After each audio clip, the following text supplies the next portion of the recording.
आज हम ये सीखते हैं कि not feel like one self इसका क्या मतलब होता है। गाइज मान लीजिए आपका दोस्त आपको फ़ोन करके ये बोलता है कि चलो कहीं घूमने के लिए चलते हैं, बट आपकी तबीयत ठीक नहीं होती है, तो आप अपने दोस्त से ये कहते हैं कि आज मेरी तबीयत ठीक नहीं है, आज मेरा मन ठीक नहीं लग रहा है, मैं नहीं आ पाऊँगा। तो गाइज मेरी तबीयत ठीक नहीं लग रही है या मेरा मन नहीं ठीक लग रहा है, इसको हम लोग इंग्लिश में कहेंगे I am not feeling like myself. I am not feeling like myself. क्या आपकी तबीयत ठीक लग रही है? Are you feeling like yourself? Are you feeling like yourself? उसकी तबीयत ठीक लग रही है, he is feeling like himself. और किसी लड़की को आपको बोलना हो तो आप कहेंगे she is feeling like her self. अगर चलिए आज हम ये सीखते हैं कि it was just a butt call इसका क्या मतलब होता है। गाइज मान लीजिए आपके मोबाइल पर कोई फ़ोन करता है और आपसे ये कहता है कि आपने फ़ोन क्यों किया था, बट आप उनसे ये कहते हैं कि मैंने फ़ोन नहीं किया था, शायद ये गलती से लग गया होगा। तो गाइस इसी को आप इंग्लिश में कह सकते हैं it was just a butt call. कहने का ये मतलब है कि मैंने फ़ोन नहीं किया था, शायद गलती से लग गया होगा। तो चलिए आज हम ये सीखते हैं कि एडवाइस अगेंस्ट इसका क्या मतलब होता है। गाइस मान लो आपका दोस्त आपसे ये कहता है कि चलो वहाँ घूमने के लिए चलते हैं, बट आप अपने दोस्त से ये कहते हैं कि मेरी माँ ने मुझे वहाँ जाने से मना किया है। तो गाइस इस सिचुएशन में हम एडवाइस अगेंस्ट इसका यूज करते हैं। मेरी माँ ने मुझे वहाँ जाने से मना किया है। My mother has advised me against going there. मेरे पापा ने मुझे सिगरेट पीने से मना किया है। My father has advised me against smoking. मेरी माँ ने मुझे उस लड़की से बात करने के लिए मना किया है। इसको हम लोग इंग्लिश में कैसे कहेंगे ये आप लोग कमेंट कर कर बताइए। तो चलिए आज हम ये सीखते हैं कि अहेड ऑफ टाइम इसका क्या मतलब होता है। गाइज इसका मतलब होता है समय से पहले। जैसे कि मान लीजिए आपको ये कहना हो कि तुम वहाँ पर समय से पहले आ जाना, you come there ahead of time. मैं वहाँ पर समय से पहले आ जाऊँगा, I will be there ahead of time. अगर आप कोई गलती करते हैं तो आपके माँ बाप बार बार आपको वही बात बोलते हैं, तो आप गुस्से में आकर उनसे ये कहते हैं कि आप बार बार एक ही बात को क्यों कर रहे हैं। तो गाइज एक ही बात को बार बार कहने को हम लोग इंग्लिश में कहते हैं से ओवर एंड ओवर अगेन। आप एक ही बात बार बार क्यों कर रहे हैं? Why are you saying it over and over again.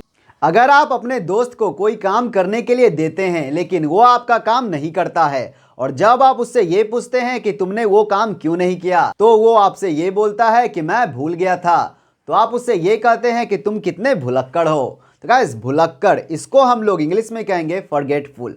तुम कितने भुलक्कड़ हो, यू आर सो फॉरगेटफुल। मैं भुलक्कड़ बिल्कुल भी नहीं हूँ, आई am not forgetful at all. अगर आप अपने दोस्तों के साथ कोई फिल्म देखने के लिए जाते हैं, तो जब आप वो फिल्म देखकर वापस आते हैं तो आपका दोस्त आपसे ये कहता है कि फिल्म उतनी अच्छी नहीं थी, और आप उससे ये कहते हैं कि फिल्म उतनी बुरी भी नहीं थी। तो गाइस उतनी अच्छी नहीं इसको हम लोग इंग्लिश में कहेंगे नॉट ऑल दैट गुड, और उतनी बुरी नहीं इसको हम लोग इंग्लिश में कहेंगे नॉट ऑल दैट बैड। वो फिल्म उतनी अच्छी नहीं थी, the film was not all that good. Film उतनी बुरी नहीं थी, the film was not all that bad. अगर आप किसी से सच्चे दिल से प्यार करते हैं तो आप उससे जाकर क्या कहते हैं? आप यही कहते हैं ना कि मैं तुम्हें अपनी जान से ज़्यादा प्यार करता हूँ। तो मैं तुम्हें अपनी जान से ज़्यादा प्यार करता हूँ, इसको हम लोग इंग्लिश में कहेंगे I love you more than my life. I love you more than my life. अगर आप अपने दोस्तों के साथ कोई फिल्म देखने के लिए जाते हैं, तो जब आप वो फिल्म देखकर वापस आते हैं तो आपका दोस्त आपसे ये कहता है कि फिल्म उतनी अच्छी नहीं थी, और आप उससे ये कहते हैं कि फिल्म उतनी बुरी भी नहीं थी। तो गाइस उतनी अच्छी नहीं इसको हम लोग इंग्लिश में कहेंगे नॉट ऑल दैट गुड, और उतनी बुरी नहीं इसको हम लोग इंग्लिश में कहेंगे नॉट ऑल दैट बैड। वो फिल्म उतनी अच्छी नहीं थी, the film was not all that good.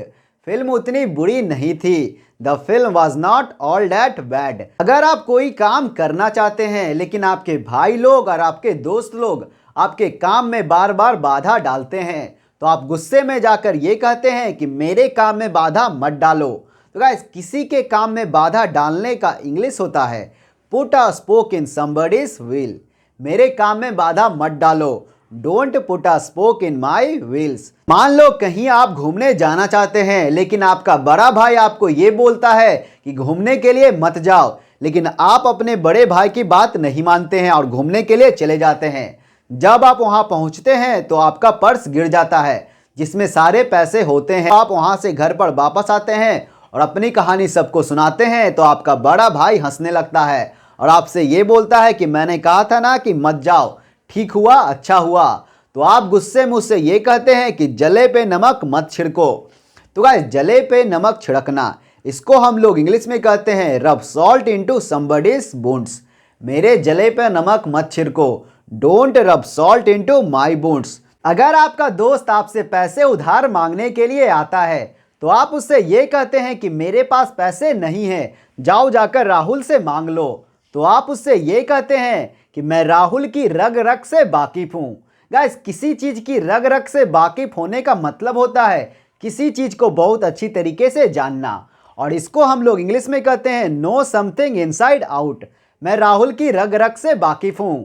I know Rahul inside out. मैं उसकी रग रग से वाकिफ हूं। I know him inside out. मैं आपकी रग रग से वाकिफ हूं। I know you inside out. कि आप इस वीडियो को लाइक करेंगे और अगर आप हमारे चैनल पर पहली बार आए हैं तो इस चैनल को जरूर सब्सक्राइब करके जाएंगे। I can eat a horse. Guys, अगर आपको ये लगता है कि इसका ये मतलब होगा कि मैं घोड़ा खा सकता हूं तो गाइज आप बिल्कुल गलत सोच रहे हैं। गाइज, यह एक इंग्लिश फ्रेज है। इसका यूज हम तब करते हैं जब हमें बहुत जोर से भूख लगी होती है। जैसे कि मुझे बहुत जोर से भूख लगी है, I am so hungry I could eat a horse, या फिर I can eat a horse. अगर आप अपने भाई के मोबाइल पर पानी गिरा देते हैं तो आपका भाई बहुत हल्ला करने लगता है, बहुत गुस्सा करने लगता है। तो आपकी मम्मी आकर आपके भाई से ये बोलती है कि गुस्सा मत करो, शांत हो जाओ। गाइस, इसको इंग्लिश में आप 3 तरीके से कह सकते हैं, blow on it, cool it या टेक इट इजी। गाइस, इन तीनों तरीकों में से कौन सा आपको ज्यादा अच्छा लगा ये कमेंट कर बताइएगा। जब भी हम घर पर रात में अकेले होते हैं या जब भी हम कोई डरावनी फिल्म देखते हैं तो गाइस हमारे रोंगटे खड़े हो जाते हैं।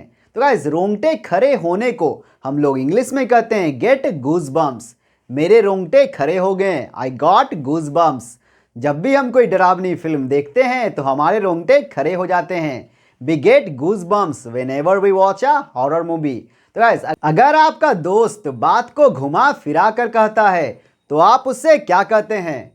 तो आप उससे शायद ये कह सकते हैं कि साफ साफ बात कहो, साफ साफ बात करो। तो गाइस, इसको हम लोग इंग्लिश में कहते हैं call a spade a spade. मैं बात साफ साफ करता हूं, मैं बात साफ साफ कहता हूं, I call a spade a spade. आप बात साफ साफ क्यों नहीं कहते हैं? Why don't you call a spade a spade. अगर कोई आपसे ये कहता है कि आप कैसे हैं तो आप क्या बोलते हैं? गाइस, कई बार हम ये कहते हैं कि मैं ठीक ठाक हूं। गाइस, ठीक ठाक इसको इंग्लिश में कैसे कहेंगे?